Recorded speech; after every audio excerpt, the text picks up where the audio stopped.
लोग किसको मानेंगे, अपना जीवन कैसे जिएंगे, उनको कौन बोलेगा कि ये सही है ये गलत है, आपको ऐसा जीना चाहिए वैसा नहीं। तो ये चीज वहां पे लिखा गया है, और ऐसे लिखा गया है।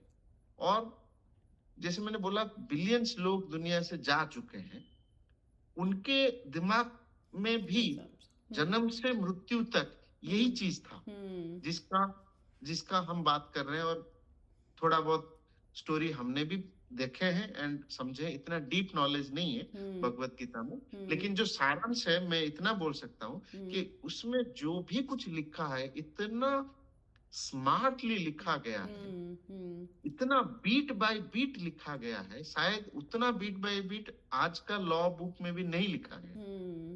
ठीक है, इतना मतलब एग्जाम्पल के साथ लिखा गया है कि अगर हम, जैसे हम यहाँ पे केस स्टडी लेते हैं, अच्छा इस लॉ में ये केस स्टडी में ये हुआ था तो उसको ये मिलेगा। हम जो भी हम बात करते हैं, अच्छा गीता में भगवान श्री कृष्ण ने अर्जुन को ये बोला था, एक केस स्टडी लेके हम कहीं ना कहीं अपने लाइफ में को फिट करते हैं कि ऐसा हुआ था, हमें मेरे जीवन में ऐसा करना, राइट। यही चीज चाहे 1000 साल पहले जो पाठशाला हुआ करता था, जहाँ पे ऋषि मुनि हैं जो स्टूडेंट लोगों को सिखाते थे, ये यही चीज तो सिखाते थे ना, गीता भागवत को ही सिखाते थे, उनका पढ़ाई यही था, राइट। आज हमने कुछ डिफरेंट पढ़ लिया, हमने कुछ थोड़ा डीप चीज पढ़ लिया। हम आज के डेट में, जैसे मैंने बोला, सेल को मैक्सिमम जूम तक जाके देख सकते हैं इसके अंदर क्या है, राइट। तो हमने कुछ और पढ़ लिया, हमने वो पार्ट नहीं पढ़ा जो भगवत गीता में लिखा गया है, पहले वो पढ़ते थे। तो हमने कुछ और पढ़ दिया एंड हमने एक अलग डायरेक्शन ले ली, राइट। तो मैं इतना भी साइंटिफिक बंदा नहीं हूँ और इतना भी स्पिरिचुअल बंदा नहीं हूँ, मैं बीच का एक बंदा हूँ जो दोनों को मैं समझता हूँ एंड दोनों को मैं अच्छे तरह से लिंक कर पा रहा हूँ कि दोनों कुछ खराब नहीं है। नहीं हो सकता है ये कुछ खराब, जो लॉ का हम बात कर रहे हैं, आज के डेट का जो कॉन्स्टिट्यूशन का बात है, ये खराब हो सकता है, ये गंदा भी हो सकता है। क्यों? क्योंकि ये कौन कर रहा है? पॉलिटिशियन करते हैं, लॉ लिखते हैं, जो भी वो पॉलिटिकली उनको जो ठीक लगता है लॉ में वो ले आते हैं। तो मैं इसलिए बोलता हूँ कि ये कभी फिक्स नहीं हो सकता, ये गंदा भी हो सकता है। लेकिन वो जो लिख गया है वो लिख गया, उसको कोई टच भी नहीं कर सकता आज के डेट में। ठीक है, तो सबसे बेस्ट चीज है उसको पढ़ना और उसको समझना और अपना लाइफ को उसके साथ लिंक करना। तो वो चीज को मैं सबसे ज्यादा मानता हूँ। ठीक है, अब क्वेश्चन आता है कि क्या प्रैक्टिकली वो चीज घटा था जो भी कुछ लिखा गया है?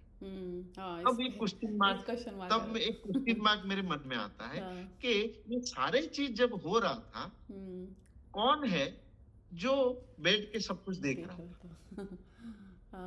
और कौन है जो लिखा है इतने सारे चीज? वो जो कुछ हो रहा था तब वो बंदा क्या था, उसके लाइफ का जन्म से लेकर मृत्यु तक, फिर उसके बाद अगले फेज में भगवान राम जी भी जन्म हुए एंड उनका जन्म से लेकर उनका मृत्यु तक कौन है जो प्रैक्टिकली मैं बोल रहा हूं। मैं कोई एक ये नहीं बोल रहा हूँ कि कोई एक सपना आया और वो कुछ हो गया, मैं प्रैक्टिकली बोल रहा हूँ कौन लिखा। क्वेश्चन मार्क, उसका आंसर नहीं है, कहीं पे भी नहीं है, कोई दे भी नहीं सकता। आप थोड़ा इंटरनेट में जाएंगे तो आपको मिलेगा भगवत गीता जो है उसको वेद व्यास जी ने लिखा है। हाँ, कृष्ण द्वापायन ने। हाँ, और एक जगह में ये भी है कि एक्चुअली लॉर्ड गणेशा लिखे हैं और उनको वेदा ने बोले हैं और गणेशा ने उनको लिखे हैं। ठीक है, तो ये भी एक अलग वर्जन है, राइट। बट जो भी है, मैं जब एक बात बोलता हूँ प्रैक्टिकल क्वेश्चन, ये क्वेश्चन का आंसर कौन देगा कि ये जो सारे चीज घट रहा था, कौन था जो हर कैरेक्टर में वो क्या कर रहा था, उसी टाइम में वो क्या कर रहा था, फिर उस टाइम में एक अलग जगह में वो क्या कर रहा था, सारे चीज एक बुक में कैसे हो सकता है? हम्म, तो कहीं ना कहीं अगर मैं एक एक मतलब ब्लाइंड बंदा हूँ, मुझे कुछ पता नहीं क्या अच्छा क्या बुरा, अगर मैं हम्म, एक चीज एक क्वेश्चन मार्क करता हूँ, उसका आंसर मुझे कहीं पे नहीं मिलता। हम्म, तो I'll try फिर to जब find this answer. जब वो आंसर नहीं मिलता, हम्म, तो फिर मेरा जो देखने का नजरिया होता है वो ये होता है जो मैंने अभी आपको हाँ, समझाया, कि हम्म, वो चीज खराब नहीं है, वो हम्म, इतना अच्छा है कि उसको टक्कर हमारा अभी का लॉ भी नहीं दे सकता। yeah, that's so true. ठीक है, तो हम्म, उतना करेक्ट है। और उस हिसाब से आज से चलो हम तो इस कॉन्स्टिट्यूशन जो भी है, ये वर्ड भी शायद कुछ 50 60 100 साल पहले आया होगा, राइट?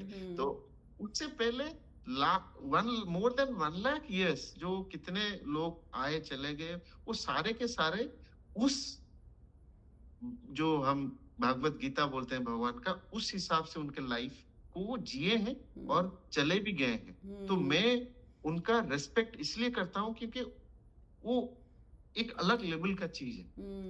ठीक है, yeah, और मैं चाहे अलग जो भी होते हैं, जैसे मैं खुद को हिंदू बोलूंगा, कोई मेरे सामने रहेगा वो मुसलमान बोलेगा, तो उनका कुरान जो है वो भी उसी लेवल का है, हम्म, कोई अलग नहीं लिखा है, बस लैंग्वेज थोड़ा language अलग हो different सकता है, है, yeah, राइट? या सिखाना, फिर क्रिश्चियन का भी हो सकता है, कुछ हम्म, सेम चीज है, मेन चीज वही है, बस हम हम्म, थोड़ा बहुत आगे पीछे हैं। हम्म, मेन चीज वही है कि सबका एक ही एक है ही कि लाइफ कैसे जीना जीना, चाहिए, क्या अच्छा है क्या बुरा है, yeah, राइट? तो यही एक चीज है। हम्म, बाकी बहुत सारे क्वेश्चन मार्क्स आता है क्योंकि मैं एक बच्चा हूँ, हम्म, और बच्चे के मन में वो सारे चीज चीजें आना भी जरूरी है। जरूरी है, जैसे जैसे कोई है जो, जैसे आप हैं, आप हम्म, शुरू से बोले मैं भगवान श्री कृष्ण के भक्त हूँ, चलो कोई हम्म, बोलेगा कि मैं शिव जी की भक्त हूँ, तो हम्म, इसका मतलब क्या है? इसका मतलब हमने खुद सारे भगवान को डिवाइड कर चुके हैं, हाँ, क्योंकि हम उस कैरेक्टर को अटैच हो गया, अपने जीवन में मान चुके हैं कि हाँ ये है, हम्म, राइट? ठीक है, इसमें कोई गलती नहीं है, मतलब इस ये कोई प्रॉब्लम नहीं है, हम कैसे भी करें, अगर हम अपने लाइफ में जो कर रहे हो वो सही है, हम्म, और आप बोल रहे हो, अपना मन बोल रहा है वो सही है, हम्म, तो इसमें कोई दिक्कत नहीं है। हम्म, लेकिन यहाँ पे दिक्कत क्या होता है, आप समझिए चीज को। हम्म, हम जब इस नजरिया में देखते हैं जो एक स्पिरिचुअल नजरिया है, हम्म, जब